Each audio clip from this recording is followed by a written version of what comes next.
Apakah doa tapeicho perlu pakai gelang tasbih dan kalung tasbih? Fungsinya bagaimana?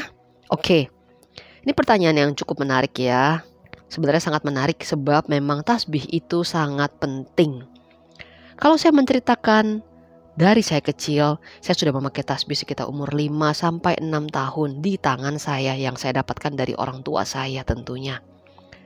Saat itu orang tua ada mengajarkan saya, itu ibu saya sebagai guru agama Buddha waktu itu, ada memberitahu bahwa diputar kayak gitu kan bacanya. Misalkan 21 nih, ya kalau di tangan. Ada yang 19 sekarang kan diputar kayak begitu. Kalau ini kan kalung tasbih ya. Saya mulai pakai kalung tasbih itu setelah saya mulai banyak baca doa sutra. Dulu saya waktu kecil nggak pakai kalung tasbih. Saya pakainya gelang tasbih. Ada yang mengatakan bahwa kalung atau gelang tasbih itu nggak boleh dipakai. Yang pernah saya dengar dari orang lain. Itu menurut saya ya, karena orang itu belum mempraktekkan. Dia mungkin belum terlalu mengerti maksudnya dari tasbih itu sendiri. Tasbih bagi semua agama sebenarnya sangatlah penting dan luar biasa fungsinya, manfaatnya. Saya sebutkan sedikit saja ya, karena panjang banget dan banyak banget sebenarnya kalau saya bagikan satu-satu kepada Anda. Yang jelas saya pernah hampir dirampok ya, dalam arti bertemu dengan perampok di tengah jalan di saat saya lagi naik angkutan umum. Saat itu di seberang saya orangnya kena rampok, saya doang aman.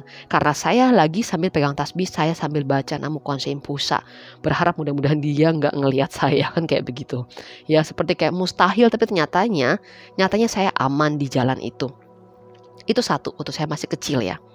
Dan pernah juga saya kecelakaan besar yang hampir saja, ya mungkin nyawa saya sudah bisa dikatakan, nggak cuma saya, tapi mama saya dan 2 kakak saya yang lain bisa jadi itu kalau bukan karena doa, mungkin sudah tidak ada kali ya di dunia ini. Atau setidaknya sekalipun ada sudah bisa cacat.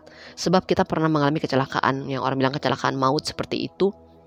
Dimana saat itu kita lagi mau pergi ke wihara, karena mungkin mama saya ada diundang ya saat itu, bersama dengan murid-murid yang mau ke wihara, ke tempat ibadah. Tapi ternyata dalam perjalanan saya tiba-tiba merasa ngantuk. Lalu saya menyentuh tasbih saya baca tapeicho. Lalu saya seperti merem. Dan ada suara yang kencang membuat saya jadi melek mata. Begitu saya buka mata saya, sopir seperti lompat dari jendela situ dengan kayak ada darah gitu deh, melarikan diri dia. Saat itu kondisi mobil sudah miring seperti ini. Kita dibantu turunin termasuk saya.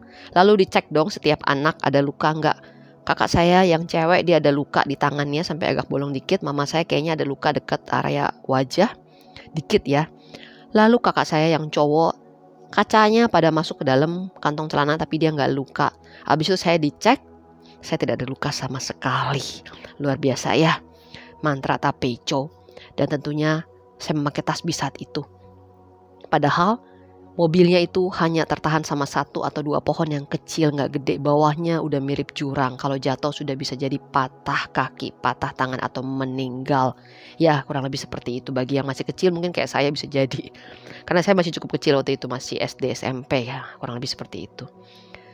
Nah, itu adalah beberapa kejadian. Lalu yang paling saya ingat nih, setelah saya mulai gede, saya memakai tasbih. Beberapa kali saya mengalami kecelakaan yang cukup aneh kecelakaannya, yang gak masuk logika. Tentunya ada hubungan dengan makhluk-makhluk ya, yang tidak tampak dan lain-lain. Saat itu setiap kali saya perhatikan nih, tangan yang saya pakai tasbih pasti gak luka. Contoh, saya pakai tasbih tangan kanan, tangan kiri saya gak pakai. Tangan kiri saya kenapa-napa, tangan kanan saya oke.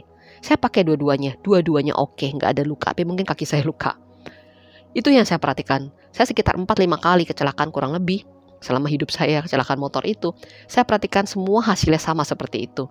Ya, maka saya udah mulai ngerti. Semakin ngerti juga. Oh, setelah saya mempraktekkan sendiri semua pengalaman saya itu.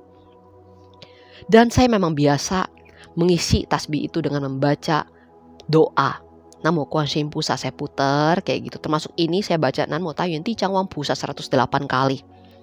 Ya baca Ti Chang Wang Pusa, Sitigarba Bodhisattva. Dan setiap kali saya doa saya selalu memakainya. Saya tidak pernah mengikuti kata-kata orang yang bilang tasbih tidak boleh dipakai. Tasbih justru sangat perlu dipakai. Itu sangat melindungi. Setiap kali saya pakai tasbih di leher juga, badan saya setidaknya masih terlindungi. Dan Pernah ada seorang ibu yang lumpuh 20 tahun, di saat dia penyakitnya lagi kumat, di area badan dia sakit, saya ada memberitahu dia untuk memakai tasbih dan sedikit menyentuh ke arah bagian yang sakit dengan tasbih sambil membaca. Dia bilang mendingan, itu yang dia bilang sendiri. Jadi sangat membantu. Pernah juga saya mimpi ketemu setan yang memegang tangan saya 2 begitu. Ya waktu itu lagi gelap kondisinya karena mati lampu di tempat itu. Lalu saya bermimpi tentang dia. Saya terbangun, saya seperti diingatkan untuk mengambil tasbih karena saya ternyata nggak pakai tasbih tangan ataupun leher saat itu. Tasbihnya saya taruh di samping ranjang saya, di samping kepala saya sini, pinggir kanan gitu. Alamiah saya ambil tuh tasbih saya pakai. Saya tidur lagi, tidak ada mimpi sama sekali ketemu setan atau hal seperti itu di tahun 2016 itu yang saya ingat ya. Tapi memang benar itu setan hadir sebab pada saat saya mandi saya lihat ada bekas pegangan dia loh, ada biru-biru gitu. Ya kayak biru bekas dipegang sama dia. Itulah. Sejak itu saya lebih perhatian untuk memakai tasbih. Dan ada juga orang yang dekat sama saya kadang ajak dia kalau misalkan dia lagi pergi ke suatu tempat yang saya tahu nih banyak makhluk halusnya, banyak setan atau seperti itu. Saya ada memberitahu dia coba kamu pakai tasbih. Dan dia biasanya setelah pakai tasbih, misalkan nih tasbih yang dia pakai itu ada gambar kuangkung. Nah dia tuh lebih baik lagi. Ya, dalam arti kondisi dia seperti lebih terkontrol diri dia dan lebih oke lah pokoknya. Ya, energi dia juga lebih enak gitu, lebih nyaman. Dan tasbih saya pernah berikan kepada orang lain juga. Ada yang cocok, ada yang nggak cocok mungkin. Yang nggak cocok mungkin karena dia ada beberapa mungkin ya yang pernah saya ada kasih 1 apa 2 3 orang gitu.